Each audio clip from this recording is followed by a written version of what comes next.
That girl from nothing, with her hands on our money? Laughter.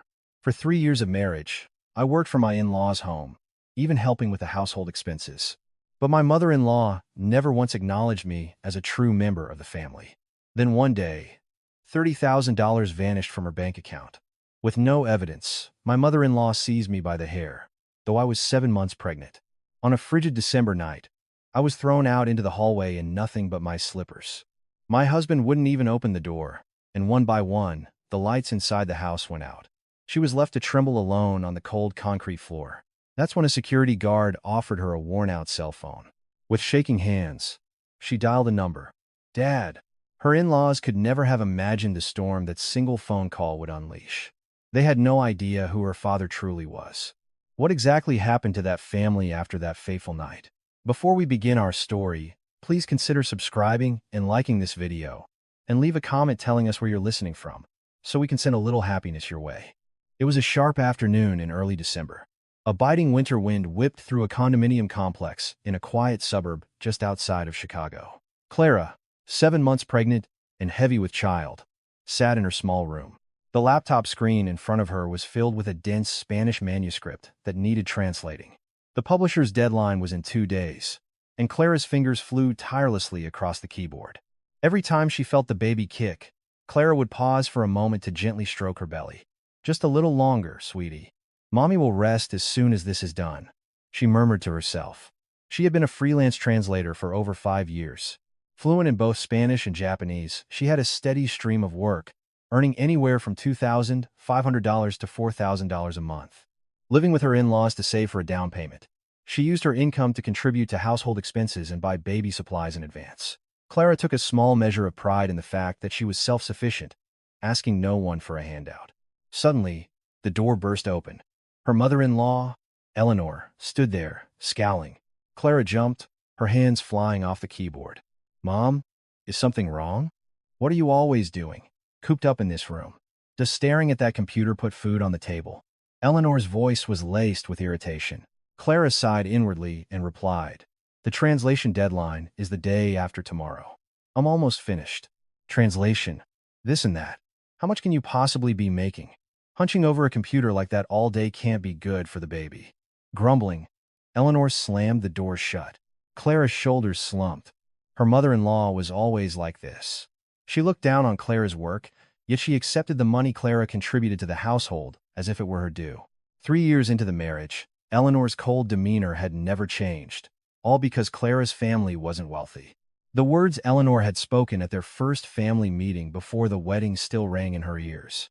Well, our Mark could do better. But I suppose in this day and age, you don't marry for family background alone. That single comment made Clara understand her position in this family instantly. But she loved Mark and believed that if she worked hard, she could eventually win their approval. As evening approached, Clara stretched her back and walked out to the kitchen to help with dinner. But she stopped when she heard hushed voices. Her mother-in-law and her sister-in-law, Jessica, were huddled together, whispering, Mom, just lend me a little more. I just need to get through this month. Keep your voice down. What if she hears you? Clara froze. Jessica had divorced 3 years ago and had been living with her parents ever since. Clara had often seen her conferring with Eleanor, but she never knew the specifics. Pretending she hadn't heard, Clara turned and walked toward the living room. Her father-in-law, Richard, was sitting on the sofa watching TV. Citing his diabetes and high blood pressure, he refused to involve himself in any household matters. Dad, have you had dinner? Yeah, I ate, he answered curtly, his eyes glued to the screen. Clara didn't press for more conversation and walked away. In this house, she had no one on her side. Even her husband, Mark, seemed to shrink in his mother's presence. That night, Clara finished the translation and emailed the manuscript. A wave of exhaustion washed over her, mingled with a sense of accomplishment. She whispered to her belly, Lily, Mommy worked hard to make sure you'll have your formula. She didn't even know the baby's gender yet, but she had already chosen a name. She hoped her child would grow up to be as pure and beautiful as a lily. A few days later, a crisis erupted. After dinner, Eleanor suddenly went into her bedroom. A moment later, a sharp scream echoed through the house. The money's gone. Clara, startled, looked toward the master bedroom. Eleanor rushed out, her face pale, a bank book clutched in her hand. $30,000 is gone. It was right here. Jessica ran over, and Richard slowly got up from the sofa. Mark, who had just come home from work, froze in the doorway, halfway through taking off his shoes. Mom, what are you talking about? How could $30,000 just disappear? He asked urgently. Eleanor waved the bankbook frantically. It was my emergency fund. Who took it? Clara stood rooted to the spot, holding her breath. A sense of dread crept up her spine. Eleanor's eyes slowly scanned the living room, finally landing on Clara. Her gaze was cold and sharp, as if she had already decided on the culprit. Clara's heart began to pound. She had done nothing wrong. Yet under that stare, she felt herself shrink like a criminal. Jessica stood beside her mother, crossing her arms. A strange, knowing smirk flickered across her lips. Clara saw it, but tried to dismiss it, telling herself it couldn't be. Who could have done this? Eleanor's low mutter hung in the silent living room. It was the moment a crack formed in their seemingly peaceful life. Little did Clara know. This was just the beginning of a storm that would shatter her entire world. The baby in her womb kicked once more. Subconsciously, Clara wrapped her arms around her belly. She had a life to protect, no matter what. She couldn't sleep that night. Tossing and turning, Clara replayed Eleanor's cold glare in her mind. Surely, she doesn't suspect me, does she? She tried to push the thought away, but the anxiety wouldn't leave. The next morning, Clara dragged her heavy body out to the living room. The entire family was already at the table. Eleanor, Richard, Jessica, and her husband, Mark. The air was thick with a tension unlike any other day. Sit, Eleanor said coldly. Clara carefully took the empty seat. The baby in her womb flinched, as if sensing its mother's fear. Clara, I have something to ask you, Eleanor began, her voice low and firm. Clara looked up at her mother-in-law. Yes, Mom? You took that $30,000, didn't you? Clara's heart dropped. She couldn't believe her ears. She must have misheard. She had to have. Mom, what are you talking about? I never touched that money. Don't lie to me. Eleanor slammed her hand on the table, making Clara flinch. Who else in this house would even know where that money was? If it wasn't you, who was it? It really wasn't me, Clara replied, her voice trembling. I can show you my bank statements. I've only ever used the money I earned myself. Just then, Jessica chimed in, glaring at Clara with her arms crossed. But, you know, packages have been arriving for you almost every day. What are you buying so much of? Clara turned to Jessica. Packages? Those were baby supplies. With the birth approaching, she had been buying diapers, onesies, and other necessities. She had paid for every single item with the money she earned from her translations. Those are for the baby. I bought them with my own money. With your own money? Jessica's lips twisted into a sneer. How much could you possibly make? Clara saw the malice in her expression. Why is she acting like this? She couldn't understand it. Eleanor spoke again, her voice even sharper this time. You married into this family from nothing, saw a little money, and got greedy, didn't you? That's why you took it. Tears welled up in Clara's eyes. From nothing, that was what Eleanor had called her family since before the wedding. It was true that her father had raised her alone, and they hadn't been well off. But that was no proof that she was a thief. Mom, it really wasn't me. Please believe me, Clara pleaded, tears streaming down her cheeks. She felt so desperate she considered getting on her knees, even while pregnant. Mark finally spoke up. Mom, let's just calm down and look into this. I'm sure Clara wouldn't. Clara looked at her husband, her eyes begging him to take her side. But Eleanor cut him off. You stay out of this. You're just going to take your wife's side. No, that's not it. Mark's voice trailed off, and he lowered his head. A cold wind blew through Clara's heart. Her husband was not on her side. He was a man who couldn't say a single word against his mother. Richard, the father-in-law, simply sighed from the sofa. My blood pressure is rising. You all handle it. With that, he retreated into his bedroom. Clara watched him go. There was no one in this house to protect her. Eleanor stood up, her gaze like ice as she looked down at Clara. Fine. Keep insisting you didn't do it. We'll see what the police have to say. Clara's eyes widened. The police? I'm calling them tomorrow morning. I'm filing a report for theft. Mom! Clara cried out desperately. But Eleanor turned her back and stormed into her room, slamming the door behind her. The sound echoed like a gunshot. Clara, Mark, and Jessica were left in the living room. Clara grabbed her husband's arm with a trembling hand. Mark, it wasn't me. You have to believe me. Mark didn't pull away, but he wouldn't meet her eyes. Let's just do what Mom says for now. If you didn't do it, the truth will come out. What does that mean? Are you saying you suspect me? Mark didn't answer. His silence hurt more than any words could. Jessica let out a snicker and stood up. Well, if you're innocent, you should have no problem proving it. Why are you trembling like that? Clara watched Jessica's retreating back. Why is she pushing me into a corner like this? The conversation she had overheard in the kitchen flashed in her mind. Jessica asking her mother for money. Could it be? Clara shook her head. No, that was impossible. A daughter wouldn't steal from her own mother. Left alone in the living room, Clara cried for a long time. The baby kicked, as if trying to comfort her. I'm sorry, Lily. Mommy is having a really hard time right now, she whispered, stroking her belly. She had to protect this child, no matter what. That night, Clara printed out all her bank and credit card statements.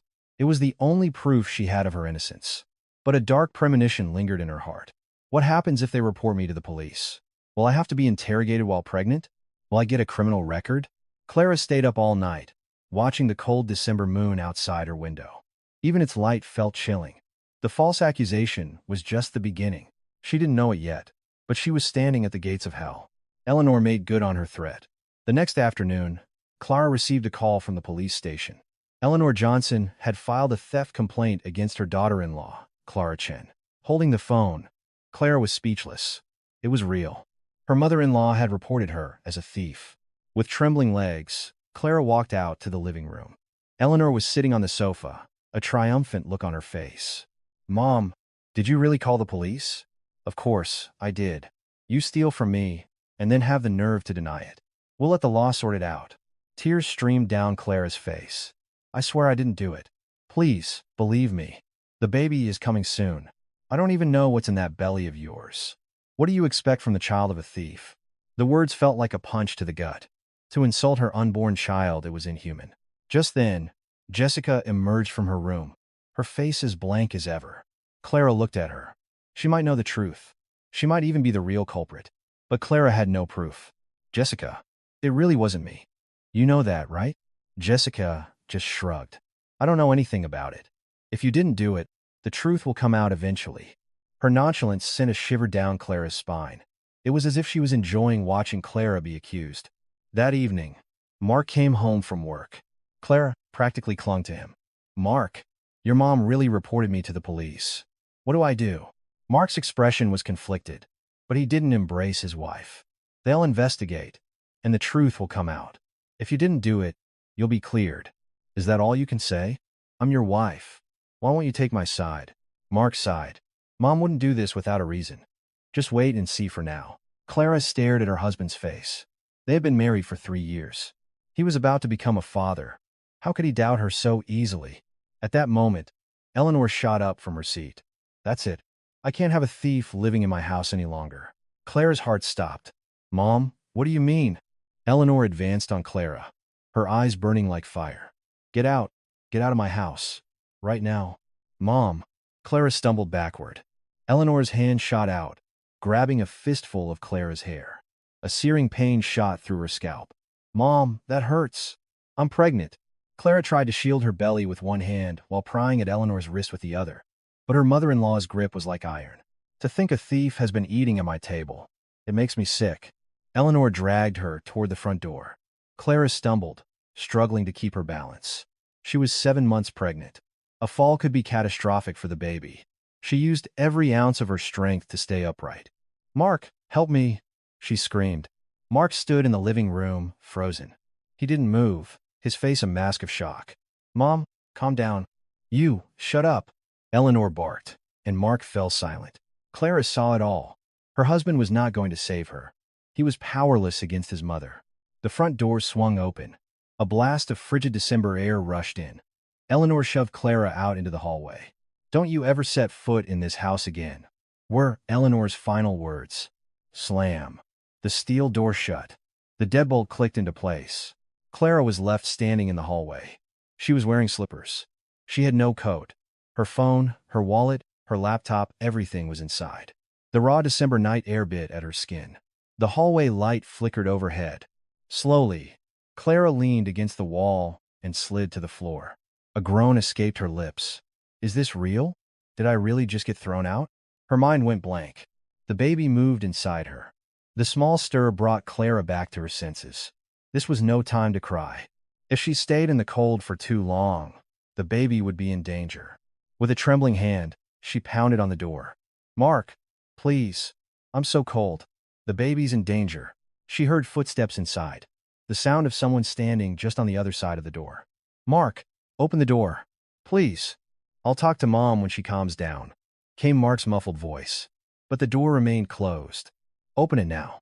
I'm going to freeze to death. There was no reply. The footsteps receded. The light in the living room went out. Clara stared at the steel door in disbelief. Her husband had abandoned her. He had left his pregnant wife in a freezing hallway in the middle of winter, turned off the lights, and gone to bed. 3 years. Was there 3 years of marriage ending like this? She collapsed against the door. A neighbor's door creaked open slightly, then shut again. Someone had looked out, but no one came to help. Clara was completely alone. The cold from the concrete floor seeped into her bones. Her fingertips grew numb. Her lips turned blue. The baby kicked again, as if telling her, "Don't give up. You have to live." Clara gritted her teeth. She had to protect this child, no matter what. The cold of the hallway penetrated to her very core. Clara huddled against the steel door, curling into a ball. Her bare feet were exposed in her thin slippers, and her indoor clothes offered no protection against the biting December wind. Her fingertips were already losing sensation. How much time had passed? 10 minutes? 30? She couldn't tell. Summoning her strength, Clara pushed herself up again and pounded on the door with a trembling fist. Mark, please, open the door. I'm so cold. She heard a stirring inside. Footsteps approached the door. A flicker of hope ignited in her chest. Mark, it's me. Please open the door. Mark's voice came from the other side. Clara, Mom is just really angry right now. Just wait a little bit. I'll try to talk to her. Not a little bit. Open it now. I think I'm getting frostbite. The baby's in danger. Clara's voice shook, whether from the cold or desperation. She didn't know. Then, she heard Eleanor's sharp voice from the living room. Mark, don't listen to her. She's a thief. But Mom, it's freezing out there. Let her freeze. She can sleep somewhere else. She is not coming back into this house. Clara heard their exchange through the door. Her heart felt like it was shattering into a million pieces. She had expected Eleanor's rage, but the fact that her husband wouldn't even fight for her was a deeper pain. Mark, please, just believe me this once. I didn't take the money. A sigh came through the door. Mark's voice was barely a whisper. Clara, I'm sorry. I'll talk to her when she calms down. I promise. Just hang in there. Hang in there? It's below freezing. I'm 7 months pregnant. Clara slammed her fist against the door. Her palms were numb, but Mark's footsteps faded away. Mark, Mark. There was no answer. Clara pressed her forehead against the cold metal. Tears streamed down her cheeks, freezing almost instantly in the frigid air. A moment later, another voice came from inside. It was Jessica. Are you still out there? Clara looked up. A sliver of light peeked from under the door. Jessica, please open the door. Please. Geez, Clara. If you're so innocent, just go to the police and prove it. Why are you making such a scene? Jessica's voice was dripping with scorn. Hearing it, a chill ran down Clara's spine that had nothing to do with the cold. This person was enjoying her suffering, as if she had been waiting for this moment for a long time. Jessica, did you? Before Clara could finish, Jessica cut her off. Did I what? Are you trying to pin this on me? Don't make me laugh. I'm her daughter. You're just an outsider. That single word, outsider, stabbed her like a knife. After living in this house for 3 years, she was still an outsider. No matter how much she contributed to expenses, did chores, and tried to please them, that fact would never change. Jessica's footsteps receded. Silence fell again. In a last, desperate attempt, Clara called for her father-in-law. Dad, Dad, it's Clara. She waited, but there was no reply. She faintly heard Eleanor's voice from inside. Your father took his blood pressure medicine and went to sleep. Don't wake him. He was asleep, she said. Or maybe he was awake and choosing to ignore her. He was always like that, avoiding conflict by saying, you all handle it. The living room light went out. The sliver of light from under the door vanished. Now, there was only the flickering hallway light. Clara stared at the steel door in disbelief. She had truly been abandoned. Her husband, her father-in-law, no one would open the door for her. The neighbor's door across the hall creaked open again. Clara turned her head. A middle-aged woman's face appeared in the crack. She was a neighbor Clara had exchanged greetings with a few times. "Excuse me, could you please?" Before Clara could finish, the door slammed shut. She heard the lock click. Clara stared at the door, stunned. Even her neighbors wouldn't help. A pregnant woman was freezing in the hallway on a winter night, and no one would step in. It felt like the whole world had turned its back on her. She slid back down to the floor, hugging her knees to her chest. She gritted her teeth, but she couldn't stop shivering. Her wedding day flashed in her mind. Mark had held her hand and said, "I'll protect you for the rest of our lives." She had believed him. She had truly believed him. She remembered the sunrise they watched together on their honeymoon. He had held her and said, "Let's have kids and live happily ever after." She had believed that, too. When she told him she was pregnant, he had cried with joy. "I'll be a great dad, don't worry." She had believed his words, his tears, all of it. But now, that same man was inside, behind a steel door, with the lights off, going to sleep while his pregnant wife froze in the hallway. 3 years. Was their entire 3-year marriage a lie? Clara cried without making a sound. It felt like any noise would make her colder. Tears just streamed down her face. The baby moved inside her. With a trembling hand, she wrapped her arms around her belly. She felt the baby kick. That small movement brought her back to reality. "Lily, I'm so sorry. Mommy is having such a hard time right now," she whispered, stroking her belly. She didn't even know the gender, but she had been calling the baby Lily for months. "But I will protect you. I will endure. For you." Clara gritted her teeth. She couldn't collapse here. She had to protect this child, no matter what. But her body was failing her. The feeling was gone from her hands and feet. Her lips were blue. She felt her consciousness begin to fade. If she stayed here, she was in real danger. She had to go somewhere. But she had no phone, no wallet. Where could she go in slippers on a winter night? Leaning on the wall, she slowly pushed herself up. Her legs wouldn't support her. She staggered, walking toward the end of the hallway. Maybe the elevator would be a little warmer. One step, then another. She braced herself against the wall as she walked. Her belly was heavy. Her legs trembled. Her vision blurred. "Just a little further," she muttered. The elevator was only about 10 steps away, but it felt impossibly far. Just then, a light appeared at the end of the hall. Someone was approaching with a flashlight. "Who's there?" a low, concerned voice called out. Clara looked up. Her vision was too blurry to make out the face. "Help me," she managed to whisper, and then her consciousness faded. Her knees buckled, and her body pitched forward. "Oh my God, she's pregnant!" a panicked voice exclaimed. Someone's arms caught her, supporting her. A wave of warmth spread through her. In that warmth, Clara clung to her last thread of consciousness. The baby kicked one more time, as if to say, "It's not over. You have to hold on." Clara gritted her teeth. It wasn't over. It was a hellish night, but even in the darkness, there was a glimmer of light. Someone was holding her hand. Her body, on the verge of collapsing, managed to find its balance. Through her blurred vision, Clara looked up at the person holding her. It was a middle-aged man in a security guard's uniform. He held a flashlight in one hand and had a firm grip on her shoulder with the other. "Miss, stay with me. You can't be out here like this," the guard's voice echoed in her ears. Clara moved her lips, but no sound came out. Her entire body was frozen solid. The guard, Mr. Peterson, had worked at this condominium for 15 years.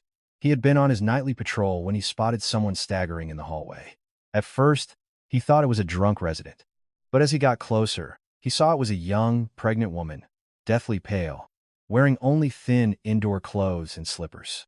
"Let's get you to the security office.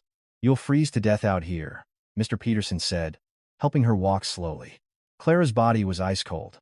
Her lips were purple, and her fingertips were white. They took the elevator down to the first floor. When he opened the door to the security office, a wave of warm air washed over them. "Mr. Peterson sat Clara down in a chair and quickly pulled a space heater closer. "Hold on, let me get you a blanket." He retrieved a blanket from a corner and draped it over her shoulders. It was old, but thick. Clara burrowed into its warmth. Sensation slowly began to return to her limbs. Miss, what on earth happened? Why were you out in the hallway on a night like this, dressed like that? Mr. Peterson asked, his eyes filled with concern. Clara tried to answer, but her lips were trembling too much to form words properly. My in-laws kicked me out. It took all her strength to say those few words. Mr. Peterson's face hardened. To throw a pregnant daughter-in-law out on a winter night? He shook his head in disbelief. My goodness. What about your family? Is there anyone you can call? Clara nodded. Her father. She had to call her father, but she didn't have her phone. She'd left it in the apartment. Could I please borrow your phone? Without hesitation, Mr. Peterson handed her his cell phone. Here, take your time. With shaking hands, Clara took the phone. The numbers on the screen were a blur. Her fingertips were so numb it was hard to press the buttons. She dialed her father's number. It was the one number she knew by heart. The phone rang. Once, twice, 3 times. Hello? Her father's low, steady voice came through the line. At that moment, the tears Clara had been holding back burst forth. Everything she had endured came crashing down on her. Dad? That was all she could manage before she broke into sobs, her throat too tight to speak. On the other end, her father's voice grew urgent. Clara? Clara, what's wrong? What happened? Through her tears, Clara stammered out the story. How her mother-in-law had accused her of theft, filed a police report, grabbed her by the hair, and thrown her out. How she was left in the hallway, in her slippers, with no phone or wallet. How the security guard had found her, and she was now in his office. Her father listened silently until she finished. Then he asked one simple question. Address. Clara looked at Mr. Peterson, who told her the address. She relayed it to her father. Okay, don't move. I'll be there in 20 minutes. His voice was calm, but underneath it lay a steely resolve. The call ended. Clara clutched the phone to her chest and wept. Mr. Peterson handed her a paper cup of warm water. Here, drink this. You need to warm up. Clara took the cup with trembling hands. The warm water trickled down her throat, and she felt the icy knot in her stomach slowly begin to dissolve. Thank you, sir. Thank you so much, she said with genuine gratitude. If it weren't for him, she didn't want to think about what might have happened. She could have collapsed in the hallway. The baby could have been in danger. Don't thank me. It's the least I could do, Mr. Peterson said, waving his hand. But his eyes were still full of worry. But miss, is the baby okay? Shouldn't you go to the hospital? Clara placed a hand on her belly. She could feel the baby moving. It was still alive. Still fighting. The baby's moving. I think it's okay. But a part of her was terrified. After being exposed to the cold for so long, could the baby really be fine? What if she went into premature labor? She hugged her belly and prayed silently. Please be okay. Please. Exactly 18 minutes later, the door to the security office opened. A man in a black overcoat stepped inside. It was David Chin, Clara's father. At 57, his posture was impeccable, his gaze sharp, but the moment he saw his daughter, his expression faltered. Clara. Her father took a step forward. Clara tried to stand, but her legs gave out and she stumbled. Her father rushed to her side and pulled her into his arms. Dad. Clara buried her face in her father's chest and cried like a small child. His coat had a familiar scent, one she had known since she was little. The moment she smelled it, all her tension melted away. It's okay now. Dad's here, he said softly, patting her back. His words only made her cry harder. She had felt so abandoned, so alone in the world. But she wasn't. She had her father. She had her real family.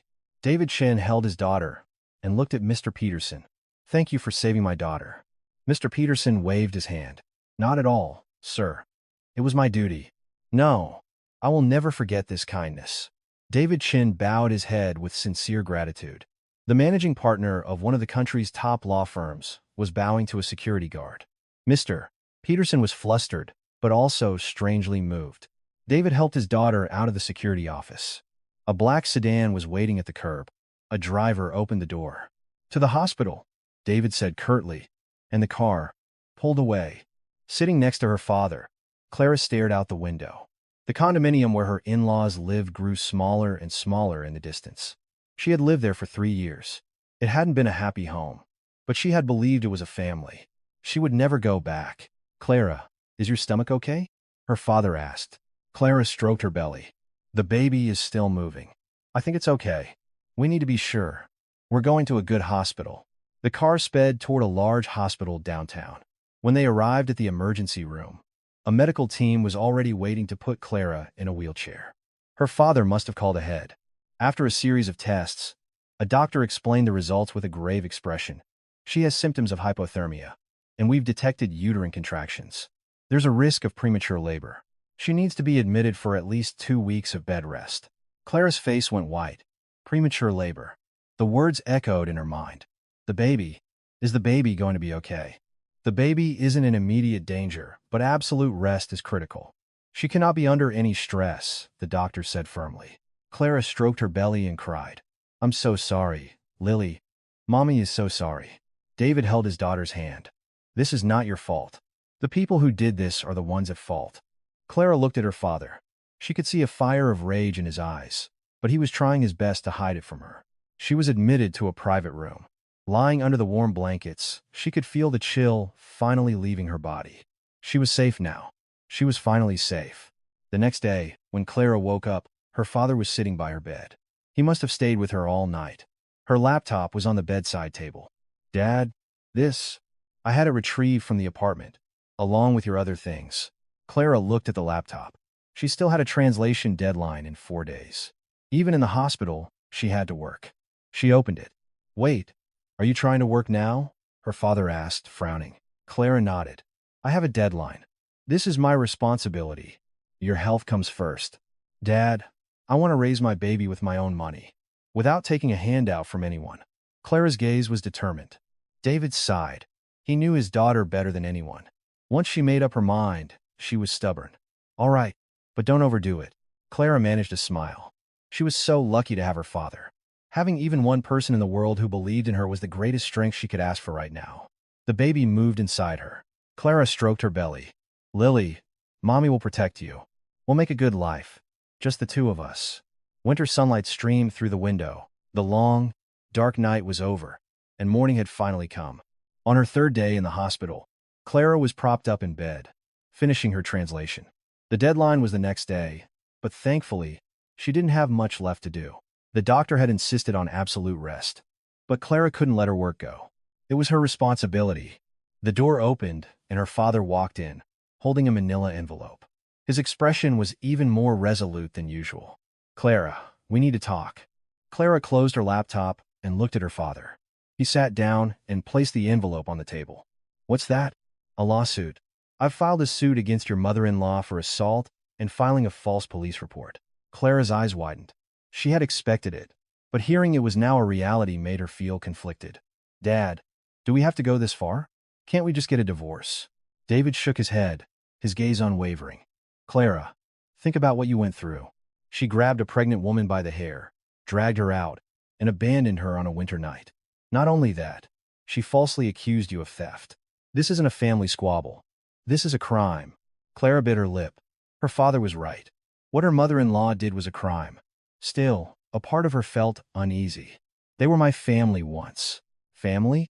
The people who threw you into a hallway and locked the door are family. Her father's voice rose. Clara lowered her head. He sighed and softened his tone. Clara, even if I forgive her, the law won't. And this isn't just about you. The baby in your womb is a victim, too. For the sake of that child, the people who did wrong must be punished. Clara stroked her belly. She felt the baby kick. Her father was right. This wasn't just her fight. Okay, Dad. I'll do whatever you think is best. David nodded. He took out his phone and made a call. It's me. The suit's been filed, right? Please proceed with the investigation. And put in a request with the Financial Crimes Enforcement Network for a trace on that account. We need to find out where that $30,000 went. Clara listened, her eyes wide. FinCEN? An account trace? She had no idea her father was moving with such force. After the call, he looked at her. Clara, there's something I haven't told you. What is it? It's about my work. You know I'm a lawyer. But I'm not just any lawyer. I'm the managing partner of Chen and Associates. Clara stared at her father, stunned. Chen and Associates. She had heard the name. It was one of the top-tier big law firms in the country, handling major corporate litigation and high-profile cases. Dad, you're the head of that firm? Yes. I never told you on purpose. I was worried you would rely on my influence and not become strong on your own. I wanted you to stand on your own 2 feet. Clara was speechless. Her father had always been busy. After her mother died, he had raised her alone while never letting go of his work. She had always assumed he ran a small, local practice. When her in-laws had looked down on her family for being poor, her father had said nothing. Why? Why didn't you say anything then? When they were treating me like that? I wanted you to prove to yourself that you could live with dignity, without my background. Because that's what it means to be truly strong. Tears streamed down Clara's face. Her father had always been like that, watching from a distance, but always the first to rush in when she truly needed him. But things are different now. You're in danger, so I have to step in. David took his daughter's hand. Don't worry. I'll handle everything. You just focus on having a healthy baby. A few days later, a certified letter arrived at the in-laws' home. The sender was the law firm of Chen and Associates. The recipient was Eleanor Johnson. The letter detailed the criminal complaint for assault and filing a false report, a demand for the return of Clara's belongings, and a notice of intent to file a civil suit for damages. Reading the letter, Eleanor's face went white. What? What is this? Jessica snatched the letter and read it. Her face hardened as she scanned the page. Mom, this is a real law firm. Chen and Associates. They're huge. What? But you said they were from nothing. How could they afford a firm like that?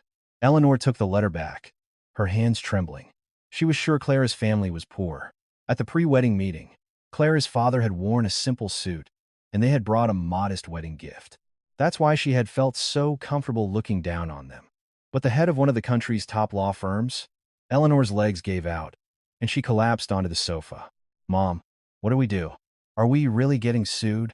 Jessica's voice quivered. Eleanor couldn't answer. Her mind was a complete blank. Just then, the front door opened, and Mark walked in from work. Sensing the tense atmosphere, he asked, Mom, what's wrong? Eleanor handed him the letter. Mark read it, his face growing paler with every word. This is from Clara's family?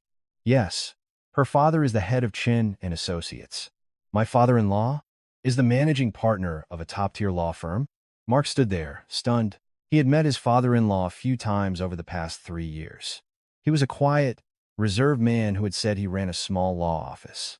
He never imagined it was a firm of that caliber. Why didn't he ever say anything? Mark muttered to himself. But that didn't matter now. What mattered was that his mother was facing criminal charges. Mom, what are we going to do? Is this really going to court? They're family. Surely, they wouldn't go that far.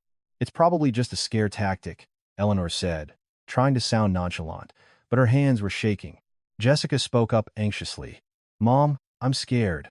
What if they trace that money? Quiet. Eleanor shot her a glare, and Jessica fell silent. Mark overheard their exchange and felt a prickle of suspicion. Something was going on between his mother and sister, but now was not the time to press it.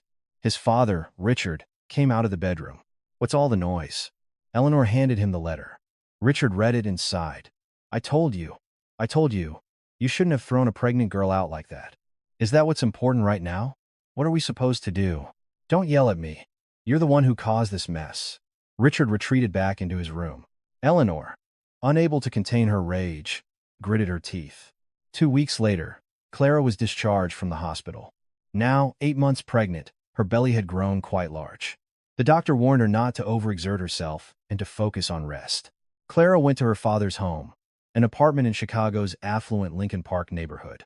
It was spacious and quiet. Let me know if you need anything, her father said. Clara nodded. It had been a long time since she had been back to her childhood home. After her mother died, she hadn't visited often. A picture of her mother hung in the living room. It had been 10 years since she passed. Clara looked at the photo. Mom, I'm about to become a mother. Do you think I can do it? She whispered to herself.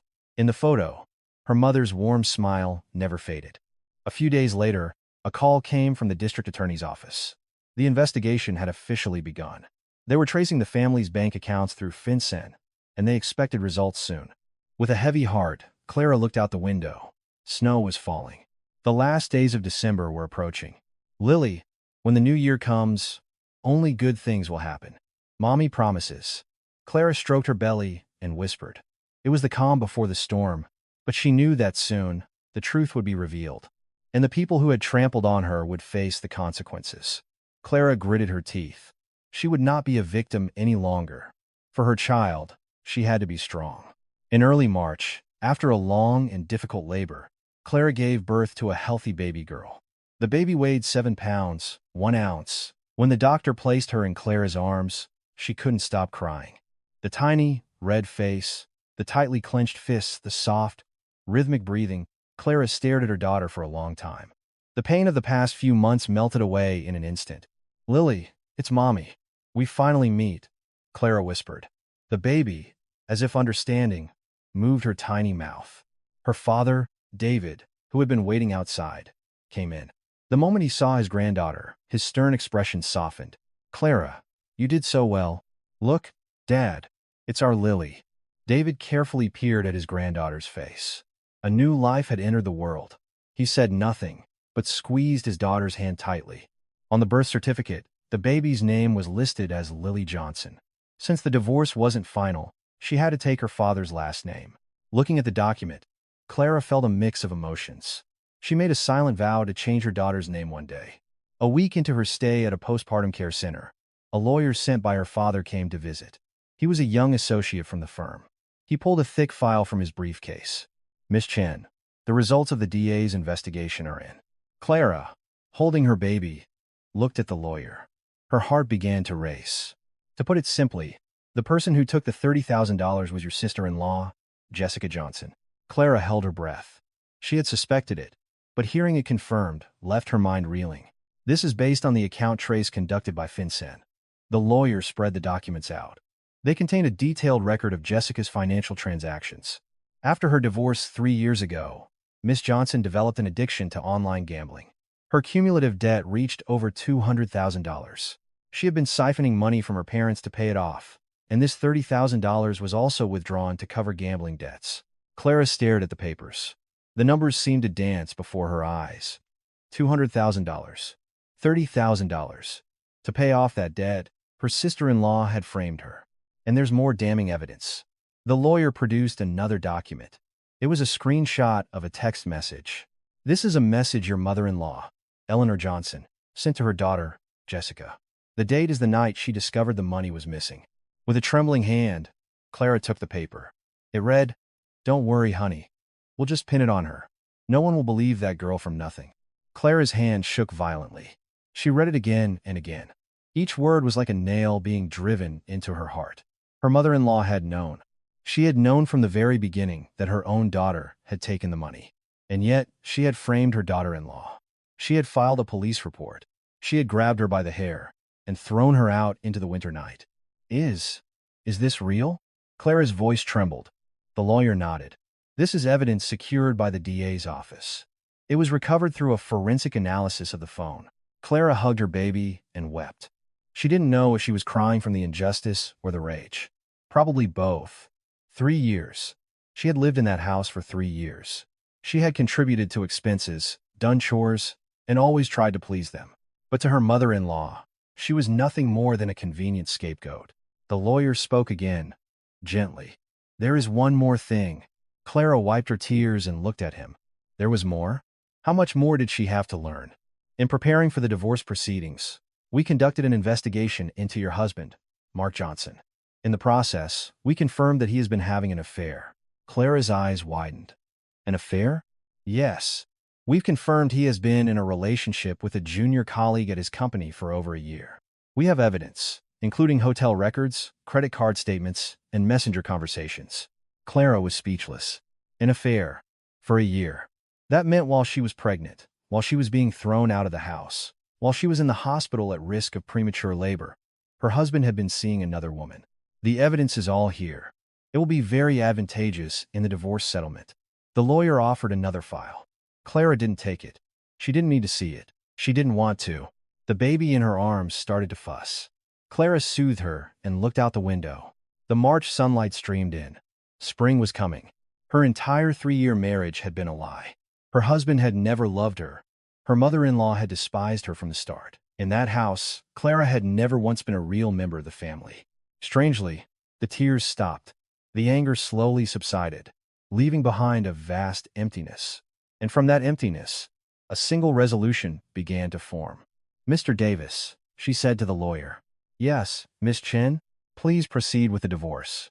And make sure I get full custody and the settlement we are entitled to." The lawyer nodded. "Of course. With this evidence, it won't be difficult." Clara looked down at her baby. Lily was sleeping soundly in her arms. This child was innocent. She had come into the world pure. "Lily, I'm so sorry. I didn't know your father was that kind of person." Clara gently kissed her baby's forehead. "But it's okay. Mommy will be enough for both of us. We'll be happy together." The lawyer stood up. "I'll take my leave for today. I will contact you when we have a court date. Please get some rest." After he left, Clara stared out the window for a long time. Her mother-in-law's text message echoed in her mind.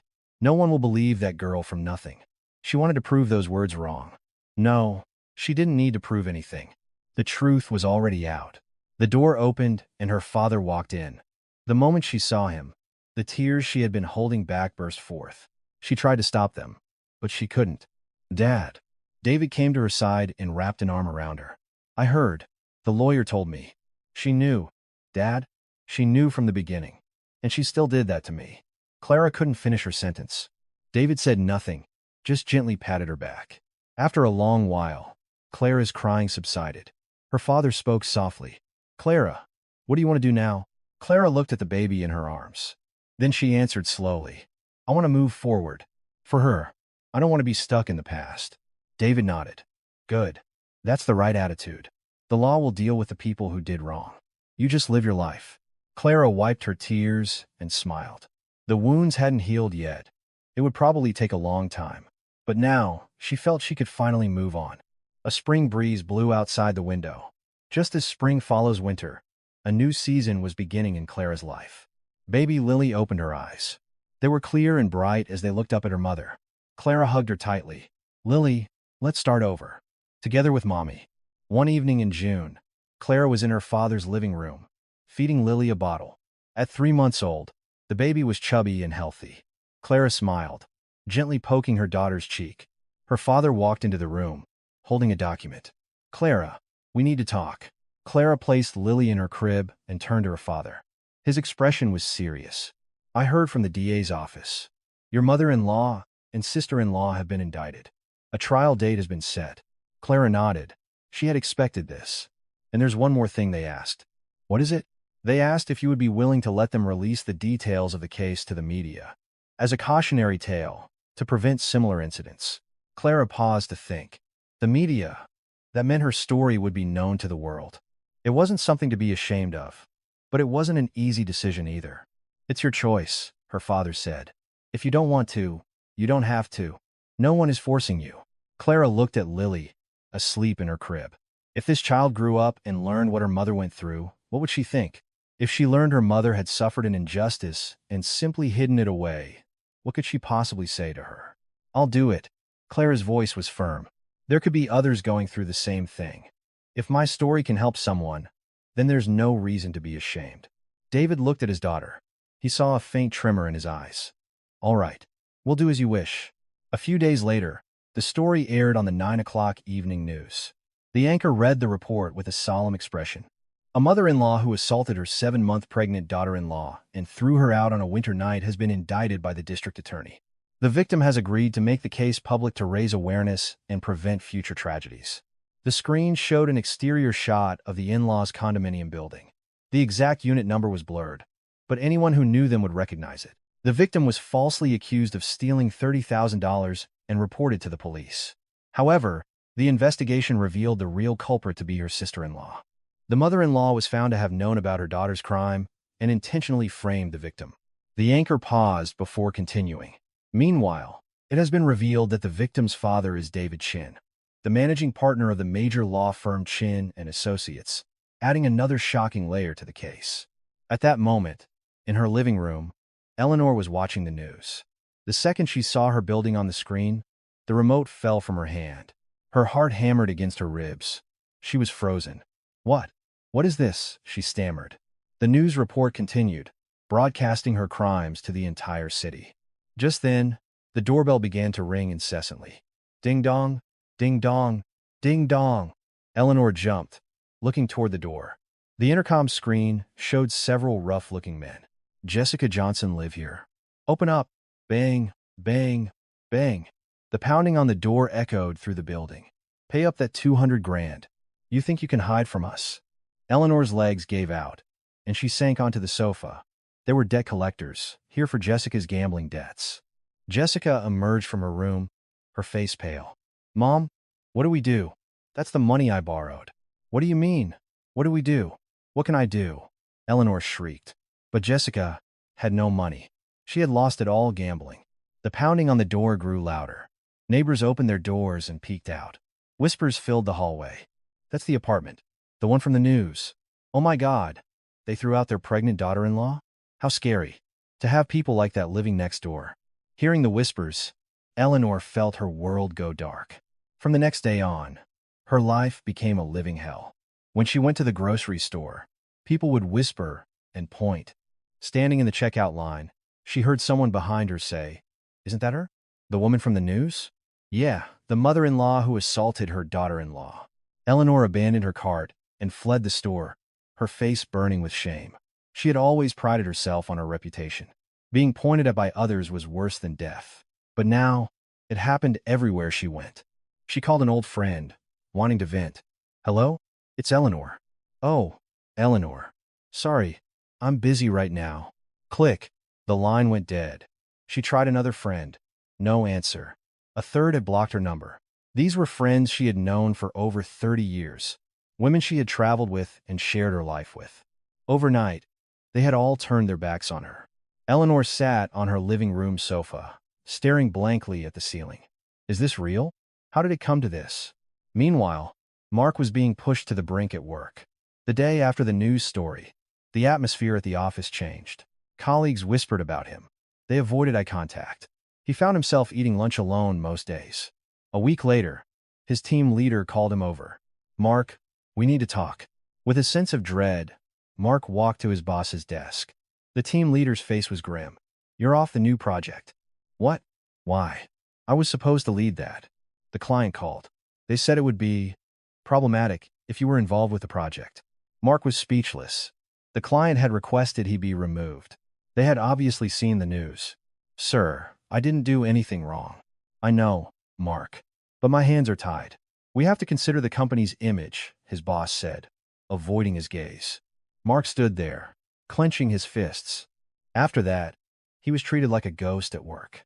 He wasn't invited to meetings. He was excluded from important tasks. No one wanted to sit with him in the cafeteria. A month later, Mark submitted his resignation. We'll process this as a voluntary resignation, so it doesn't tarnish your record, the HR manager said. Mark could only nod. Leaving the company he had worked at for nearly a decade, his steps were heavy. He never imagined it would end like this. Then, an even bigger problem arose. A notice of foreclosure auction arrived at their condo.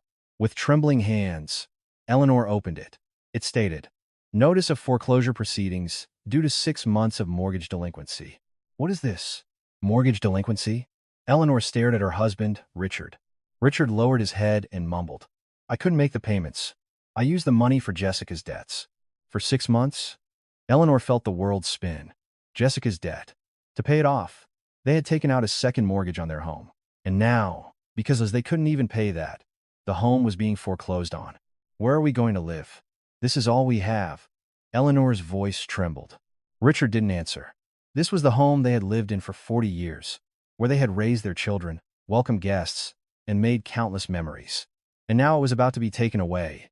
Eleanor collapsed to the floor and wept. Clara heard all of this through her lawyer. That her mother-in-law was being shunned by her neighbors. That Mark had been forced out of his job. That their condo was facing foreclosure. How do you feel? The lawyer asked. Vindicated? Clara looked out the window. The June sun was shining brightly. It's not satisfaction. It's just emptiness, she answered honestly. She thought watching her in-laws' downfall would be triumphant. But now that it was happening, she felt nothing at all. Even though you've gotten your revenge? I don't know if you'd call it revenge. It's just people paying the price for what they did. It doesn't bring back the time I lost. Clara looked down at Lily in her arms. The baby was sleeping, oblivious to the world. I just want to move forward now. I don't want to be tied to the past. For her sake. The lawyer nodded. Clara gently kissed her sleeping baby's forehead. Lily, I'm so glad I have you. You're the reason I can look ahead. A summer breeze blew through the window. She decided to let the past be the past. All that mattered now was the future. It was a sweltering August day. Clara stood in front of the courthouse. The sky was clear, but the sun was fierce. She took a deep breath. Today was the day of the trial for her mother-in-law and sister-in-law. Nervous? Her father asked from beside her. Clara nodded. A little, but I've come this far. I have to see it through. David gently squeezed her shoulder. You can do this. I'm right here with you. Clara smiled at her father. She had made it this far entirely because of him. The courtroom was already crowded. She saw reporters in the gallery. The case had drawn significant media attention. Clara sat in the victim section and looked across the room. In the defendant's box sat Eleanor and Jessica. Both looked haggard. Eleanor's hair had turned completely gray, and deep lines were etched on her face. The confident woman who had thrown her daughter-in-law out just 8 months ago was gone. Jessica sat with her head bowed, a shadow of the person who had once taunted Clara, saying, "If you're innocent, prove it." Now, she was the one on trial. A moment later, the judge entered. Everyone rose. As the judge took his seat, the trial began. This court is now in session for the case of the people versus Eleanor Johnson and Jessica Johnson. The judge's voice boomed. Clara clenched her fists. The prosecutor stood to read the charges. The defendant, Eleanor Johnson, on December 15, 2023, did knowingly assault her 7-month pregnant daughter-in-law, Clara Chen, and forcibly evict her from her residence. Furthermore, knowing that her daughter, Jessica Johnson, had embezzled $30,000, she filed a false police report against her daughter-in-law. These actions constitute assault and perjury. The prosecutor paused. The defendant, Jessica Johnson, did embezzle $30,000 from her parents, which constitutes felony theft and fraud. Murmurs rippled through the gallery. The judge motioned for silence. Your Honor, the prosecutor continued, the prosecution would like to submit our key evidence. This is CCTV footage from the hallway of the victim's residence. A large screen in the courtroom came to life. It showed the condominium hallway. The date was December 15th. The time was 9:23 p.m. The front door opened, and Eleanor emerged, dragging a pregnant woman behind her. Her hand was tangled in the woman's hair. Clara watched the screen. That woman was her. Her. 8 months ago, staggering, clutching her belly. Seeing it again made her chest tighten. In the video, Eleanor shoved her into the hallway. She stumbled against the wall. The steel door slammed shut. She collapsed to her knees in front of the closed door. The video ended. The courtroom was silent. A collective gasp came from the gallery. Someone sniffled. The prosecutor presented the next piece of evidence. Next, we submit a text message sent from the defendant, Eleanor Johnson, to the defendant, Jessica Johnson, recovered through a forensic analysis of the phone. The text message appeared on the screen. Don't worry, honey. We'll just pin it on her. No one will believe that girl from nothing. The gallery erupted in whispers. The sound of camera shutters filled the room. Clara stared at the message again. The initial shock was gone, but it still stung. From the very beginning, her mother-in-law had planned to use her as a scapegoat. The judge addressed the defendants. Eleanor Johnson, how do you plead to these charges? Guilty. Eleanor answered, her voice trembling. Jessica Johnson, how do you plead? Guilty. Jessica mumbled, her head still bowed. The trial proceeded quickly. The evidence was irrefutable, and the defendants had confessed. The prosecutor recommended a sentence. For the defendant, Eleanor Johnson, the prosecution recommends 2 years in prison. For the defendant, Jessica Johnson, we recommend 18 months. After a short recess, the judge returned to deliver the sentence. The defendants will rise. Eleanor and Jessica shakily got to their feet, their faces ashen. The judge began. Eleanor Johnson, you assaulted your 7-month pregnant daughter-in-law and threw her out of her home on a winter night. As a result, the victim suffered from hypothermia and was at risk of premature labor. Furthermore, you knowingly filed a false police report to cover up your daughter's crime. These are serious offenses. The judge paused. However, taking into account the defendant's admission of guilt, her expression of remorse, and her lack of a prior criminal record, this court sentences the defendant Eleanor Johnson to 2 years in prison, suspended, with 3 years of probation and 300 hours of community service. Eleanor's knees buckled. Her lawyer had to hold her up. The judge turned his attention to Jessica. Jessica Johnson, you embezzled $30,000 from your parents to pay off gambling debts, a profound betrayal of family trust. This court sentences the defendant Jessica Johnson to 18 months in prison, suspended, with 3 years of probation. The judge picked up his gavel. This court is adjourned. Thwack. The sound of the gavel echoed through the courtroom. Clara closed her eyes. It was over. It was really over. Tears streamed down her face. Not of sadness or anger, but of relief. Her father squeezed her hand. Clara looked at him and smiled. It's over, Dad. Yes, it is. You were so strong. On their way out, her eyes met Eleanor's. Her former mother-in-law stared at her, her face a wreck. Clara couldn't tell if it was a look of resentment or regret. She simply turned away. She had no more emotions left to give that woman. A month later, in September, the divorce was finalized. At the family court mediation, Mark barely put up a fight. He had no energy and no grounds to stand on. The evidence of his affair and his complicity in his mother's crimes was overwhelming. A settlement of $50,000. Full custody to Clara. Supervised visitation once a month. As she signed the papers, Clara felt a strange mix of emotions. A 3-year marriage ended with a single piece of paper. It felt empty, yet liberating. Mark approached her. He looked gaunt and tired. Unemployment had clearly taken its toll. Clara. She looked at him. The man she once loved. The man she had promised to spend her life with. I'm sorry, he said. Clara didn't reply. An apology couldn't undo any of it. Take good care of Lily. I will. You don't need to worry about that. Her voice was calm. Mark had nothing more to say. He lowered his head and turned away. Watching his retreating back, Clara thought, we're really strangers now. After the divorce, Clara had one more thing to do. She filed a petition with the family court to change her daughter's name. From Lily Johnson to Lily Chen. From her father's name to her mother's. The grounds are more than sufficient. It should be approved, her lawyer said. 2 weeks later, the name change was granted. Clara held the new birth certificate. It read, Lily Chen, born March 2024. Mother, Clara Chen. She stared at the words for a long time. Lily Chen. Her daughter, with her name. Now, she was truly hers. Back home, she watched Lily sleep. At 6 months old, she was chubby and healthy, a little angel breathing softly. Lily, your name is Lily Chen now, she whispered, gently taking her daughter's tiny hand. Mommy is sorry I couldn't give you a better father. But it's okay. Mommy will be enough for both of us. In her sleep, the baby squeezed her mother's finger. That tiny grip felt like the greatest strength in the world. An autumn breeze blew outside. The long, long battle was over. All that remained was the future. Clara closed her eyes. Tomorrow was a new beginning. A time to rise again, as Lily's mother and as Clara Chen. The following spring, Clara stood in front of a building in a bustling Chicago neighborhood. In her arms was Lily, who had just turned 1, her curious eyes darting everywhere. A new sign hung on the second-floor window. The Dawn Center, support for survivors of domestic violence. Clara looked up at the sign, her heart swelling with emotion. A year ago, this would have been unimaginable. The woman who had been shivering and collapsing in a hallway on a winter night was now opening a center to help others in the same situation. Dawn, that's a good name, her father said from beside her. Clara smiled. They say the darkest hour is just before the dawn. I want this to be a place like that, for people going through hard times. David looked at his daughter. The crying girl in the hospital bed a year ago was now standing here, strong and proud. As a father, he couldn't have been more proud.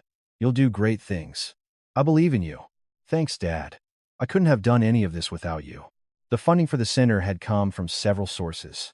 The $50,000 divorce settlement was the seed money. To that, she added the savings she had accumulated from her translation work. Her father's firm, Chen and Associates, had also partnered with them to provide pro bono legal services. She hadn't done it alone, but Clara now understood that there was no shame in accepting help.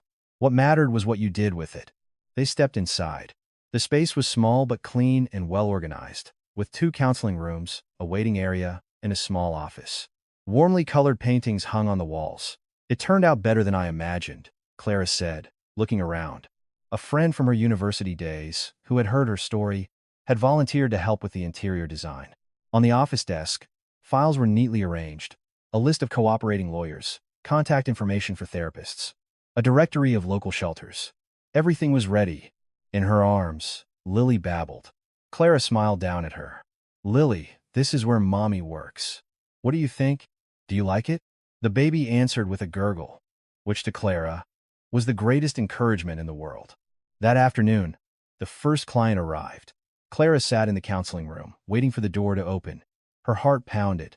This was her first session. Could she do it? She was nervous. The door opened and a woman walked in. She looked to be in her early 30s. Her long hair hid her face, but Clara could see a dark bruise near her eye. Her eyes were bloodshot, and her hands trembled slightly. Seeing her, Clara was transported back a year, to the woman she had been in that hospital bed. The woman who felt utterly alone in the world. Hello. Please, have a seat, Clara said, her voice as gentle as she could make it. The woman sat down cautiously, her head bowed, her hands fidgeting in her lap. Clara didn't rush her. She offered her a cup of warm tea. Take your time. There's no hurry. The woman took the cup with a shaking hand. Silence stretched between them. Clara waited. She knew that in these situations, waiting was the most important thing.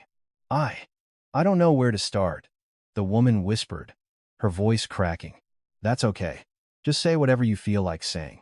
No one will pressure you here. The woman looked up, her eyes glistening with tears. My husband. He hits me.